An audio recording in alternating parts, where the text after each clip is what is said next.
Did you know you can actually sell your clutter to make some cash? Over 6 months ago, we have decided to go a more minimalist route with our lifestyle, and so we decided to sell a bunch of stuff, donate, declutter, just get rid of any items that don't bring value to our lives. And throughout this process, we've actually made over £1,400 selling our stuff, and we haven't even sold that much. It's only like a small fraction of what we actually got rid of, because a lot of it we just didn't feel like having the hassle of selling it, we just donated. But I'm going to share with you exactly how to sell, where to sell, how much to charge, all of those things, so you can get rid of that clutter and make some money as well. Because you have probably got at the moment, this is not to make you feel bad or guilty in any way, because that was me as well, but you probably have a garage filled with stuff, or a loft, or a spare room in your house that's just filled with clutter. It's one of those like dumping grounds, you know, where you just pop boxes that as they arrive, you just pop things you don't want to kind of think about at the moment, and so it just piles on. And so you've got this whole bunch of clutter that is probably worth thousands if you were to actually sell it. And it's also not bringing any sort of value to your life, because most likely you don't even know what's behind all of those boxes, or you don't even need it, or if you did need it, you might not be able to find it, you don't know where it is, and you will probably go and repurchase it from the shop anyway, which is what I have done multiple times, because I couldn't find things because of my clutter, and so I repurchased them, then I found them, and it just makes you realize what a waste. Now, our garage was actually filled with items that we no longer need, we didn't use. Honestly, I couldn't tell you everything that was in there. If you ask me now of all the things I got rid of, I probably couldn't even tell you half of them, because I don't miss them, I didn't really care about them, I didn't have any use for them, and it was just stressing me out, just kind of having that in the back of my mind, that there's this space in my house, or in that garage, or in that loft, that's full of stuff that I will have to deal with eventually, right? When I move, when, you know, I need space in the garage, when I'm looking for something, at some point you will have to deal with the clutter in there, and so that kind of adds to your stress. I read somewhere that the amount of stuff that we have in our homes, especially for women, is directly proportional to the amount of stress that you feel. So the more stuff you have, the more stressed you feel, which really makes sense to me, and that's how I felt too. So with our garage, during winter, last winter, I think it was more humid than usual, or colder, I'm not sure what it was, but it got quite damp in there, and so a lot of the items in there, unfortunately, the ones that weren't like bagged and properly stored in those containers, like the plastic containers that, you know, keep moisture out, all of the items that weren't packed properly got ruined. They got stained, they got moldy, they were simply unusable anymore, and so a lot of them had to be tossed, which honestly made me feel so guilty at the time, because not only did I have these items in my garage for like 3 years gathering dust that I never used, and I had to end up throwing them away, but instead I could have maybe passed them on to somebody who might have made use out of them, but instead I just kept them just in case in my garage, and so they got moldy, had to toss them away. And yeah, it just made me feel sad, because it was such a waste of resources, and I could have, you know, sold some of the items to even make some money, and somebody else might have really benefited from those items as well. So that was a really big wake-up call for us, because when we went in there and we saw all of these items ruined, yeah, it's not a nice feeling. So it definitely sparked a change in us. Now, how do you decide what to donate and what to sell? For us, I don't really have a hard rule for this, to be honest. I just kind of look at the item and think, is it good quality? If it still is, if it's still in good condition, and I have the mental energy to handle it right away, then I will try to sell it, especially if it's something that's a higher value, like for example a camera, or a desk, or a desk chair, you know, things that are a bigger value, or a piece of furniture. Then I will try to go through the effort of selling them, because they can make you a bit of money, and also I feel like it's a bit safer that they will end up with somebody who will actually use them, because unfortunately you put them in donations, but you don't really know where they end up, do you? So when I can, I do try to sell them, and then everything else just goes in the donation pile. Now for us, I actually have 3 places where we kind of sold items. So the first one is Vinted.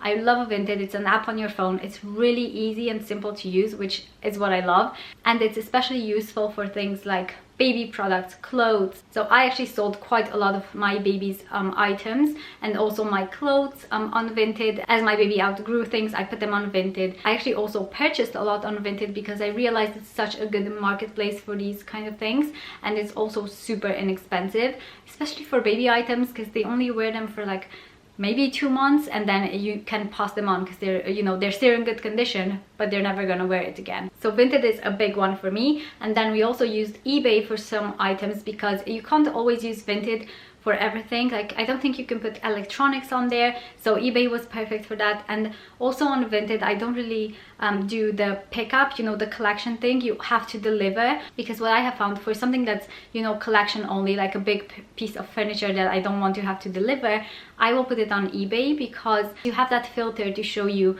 the items that are kind of like within a range of you, so people can actually search, you know, a bed that's close to them that they can actually collect. Whereas on Vinted, you don't have that filter, you can't search for items that are close to you, and so it's really inconvenient trying to do a collection, because people will actually message you even though they're not in your area, and it's just a lot of hassle. So bigger items go on eBay for us. And then the third service that we use to sell our items is Ziffit. Ziffit is a perfect place to sell your books.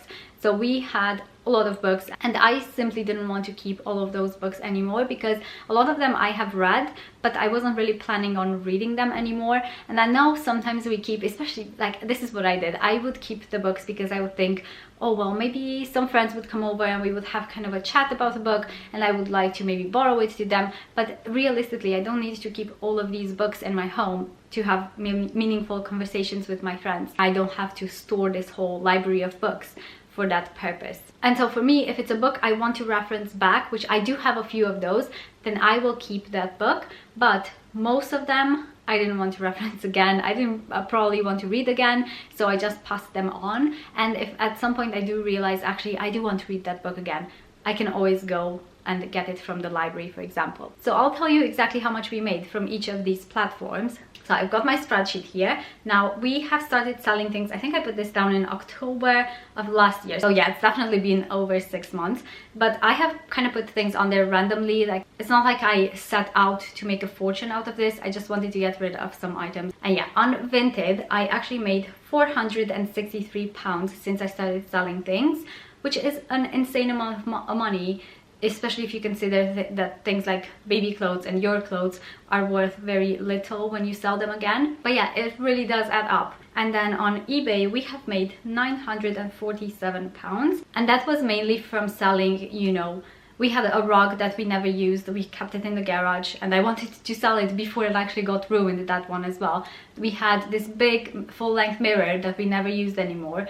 We had a bed because we replaced my son's bed. We had a desk chair that my husband wasn't using anymore, got rid of that. We sold some Legos as well, because my son has, you know, he has quite a collection of Legos, and he really has some of them that he doesn't ever gravitate towards, so we just got rid of those. And then on Ziffit, selling books, now that's not a huge amount of money you're going to make there, but at least they end up, you know, somewhere that somebody else is going to use. So on Ziffit, we made £27 from 2 piles of books that we sent. And on Ziffit, it's really easy because you go on their app, you scan the codes on each book. You know, they have the little code on the back of the book. You scan the code, you make a list of all the books, and they will actually tell you how much money they will give you for them. They also tell you if they accept them, because they have some books they don't accept, but for the most part they did. And then you put all of your books into a box, and they will give you a day when they will come and collect it from your house. How convenient is that? I really loved using that service. Yeah, so in total, from selling all of these items, we have made £1,437. Now, when you get started selling your items, what I recommend is starting an out box, right? So having a box where things will go out of your house, because we have lots of different ways of bringing stuff into our homes, but we usually don't have a system of getting stuff out, right? Which is something I didn't have for years and years. Becoming more of a minimalist, I learned this idea of an outbox, and I thought it was brilliant. So I have an outbox at the bottom of each of our closets, and I also have one downstairs, and that's a place where, you know how you go, you open your closet and you know, I really need to get rid of this. Or sometimes I will go in my kids' closet and I realize they're not gonna wear this anymore, they don't fit this anymore,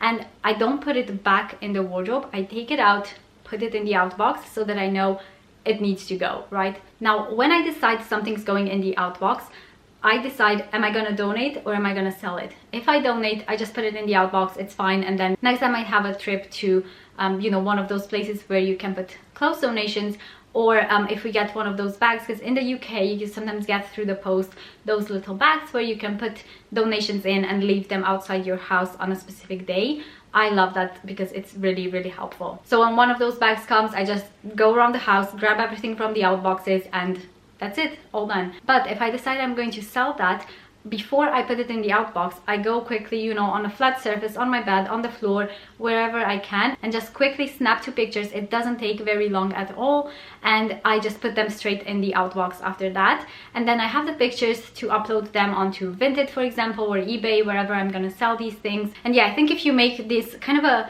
speedy process, like, don't overthink it, don't put it in your wardrobe and then think, yeah, I'll just handle it later, because if you don't do it right away or soon after, it will just kind of linger in there, won't it? And my goal is to get things out of my house as quickly as possible when I'm decluttering. So then, because I have the pictures, it honestly, on Vinted, it takes me like 2 minutes to put something up to sell. And I like to give myself a time frame, right? So I put things on Vinted, and if it doesn't sell within like 2 weeks, then it's going in the donations. Or if there's like absolutely no interest in that item, again, it goes in the donation, because I don't have the time or the mental energy to have that stuff cluttering up my closet forever. And I've noticed with some items, it's so funny, you put them on and they sell straight away, which is brilliant, but then you put some things that are very similar and they don't sell, there's no interest in them, which is fine. If that's the case, then they need to go in the donations. I'm not gonna keep something for months and months just in case it sells one day. So my rule here is, I have this item, right?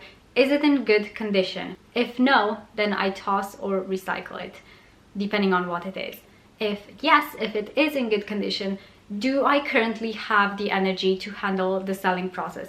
If not, if I'm in a really busy season right now, then I will simply donate, get it out of my house as quickly as possible.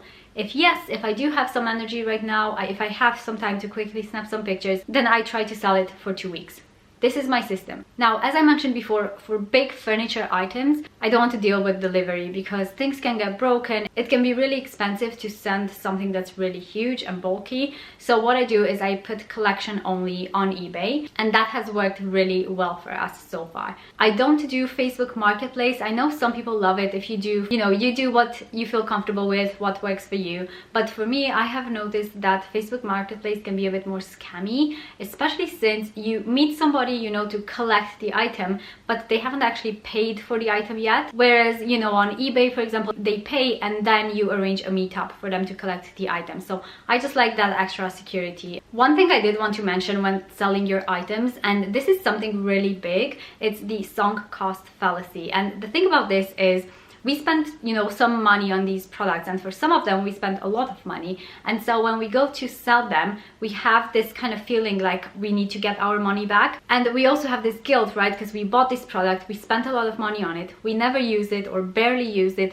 and so, you know, we feel like we are entitled to that money back. But the truth is that money is gone. The waste has already been created when we purchased the item. All we can do now is let it go, free up the space in our home, and, you know, learn from this for future purchases, which is what I feel like has happened to me as well. Like, I felt so bad because I did pay a lot of money for some of these items, and I realized, yeah, I never use it, or I used it a couple of times, and then I realized I actually don't need it as much as I thought I did, and it doesn't feel good. It's not a nice feeling, but I do feel like I have learned from those mistakes on what purchases to make in the future. And I'm also a lot more restricted in my shopping because I realize, you know, all of these items I'm going to have to handle at some point, sell, donate, you know, move around, organize, and so it's definitely made me a more conscious shopper. And when I am personally selling my things, I accept pretty much any offer I get. You know how people on eBay or Vinted can make an offer on your product and you can accept it or not? I accept it because my goal here is not to get my money back, right? That money is gone. And once a product has been opened, or once it has been, you know, kept in storage for a while, even if it's in the original box, even if it's got tags on it, it just doesn't have the same value anymore. So we simply need to accept this in order to move forward and to make progress with our clutter. So yeah, my goal here is to get this product that I don't use to somebody who will hopefully make use out of it, and they will also get a real bargain on it as well. And that's why any offer they make will do for me, because to be honest, the cash that I make from this, from selling my clutter, is kind of the cherry on top of everything. I never set out to, you know, sell my clutter to make a fortune or anything. It's just I wanted to make sure it gets a good home, it gets used, and it doesn't, you know, just end up being wasted in my garage. If you are in the process of decluttering, selling your clutter, I would love to hear from you in the comments. Let me know how you're getting on, what items do you think you could sell, and yeah, let me know if you have any questions on the process, and I hope to see you in my next video. Bye guys!